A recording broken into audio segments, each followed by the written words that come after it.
Welcome to the Short Funk Podcast. I'm Tom Barbley, and today, the interesting aspect of DNA. I probably have poo-pooed in a prior Short Funk recording the notion of DNA health analysis.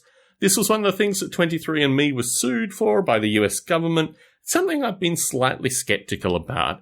But into this fray comes my mother, who rarely comes up with these kind of things, who has taken her 23andMe health analysis that I paid for maybe a year ago, and has ramped it up with a secondary site that does a re-analysis of your DNA and provides you with almost like thousands of data points, ludicrous numbers of data points associated with surveying, pancreatic cancer, baldness, various kind of thyroid problems, various kinds of diabetes, how you react to tobacco, cannabis, alcohol.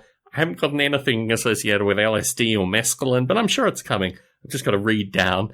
And the quality of data that they provide you for $5, just in amusement factor alone, I think is worth the $5. You get, I think, 6.8 megabytes worth of text that you have to go through. It does have a browser feature. It's got a lot of nice entry points to this thing. But what it shows you is you're going to die. You're going to die somehow. You're probably going to die with a higher priority of a bunch of things. But also within that, there's lots of interesting information which is very, very intimate. It's intimate in a way where you read it and you think, I've never told anyone that previously, but it's mysteriously in my DNA.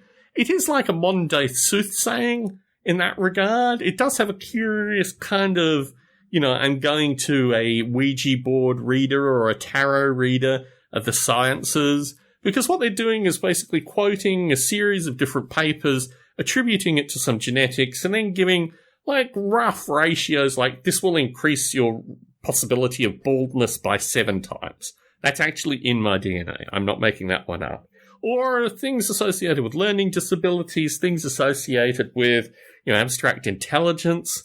Also things that are really curious that I've, again, not described to anyone. Like, if I take any form of medication, it seems to take longer to actually take effect. There's a gene for that, and it's well indicated.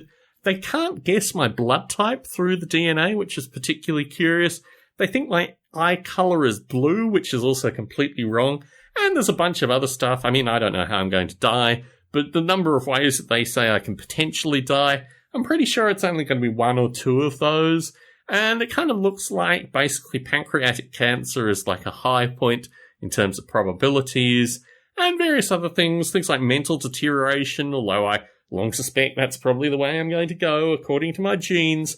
That shouldn't be a problem. So just keep the pancreatic cancer at bay, and I should be fine. Interesting point. It notes that I have a somewhat propensity towards alcoholism, hence not drinking being a positive thing, but it also says that I'm someone who would benefit from occasional drinking to lower rates of other things. And this is the first scientific data that I've ever seen like that. I mentioned it in passing to my wife.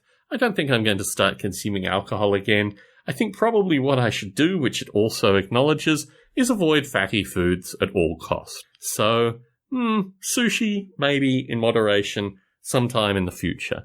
It is very curious to have this thing presented to you, because it does have, as I've said, that element of horoscope to it, that you can kind of attribute things in your life to the stuff that you read.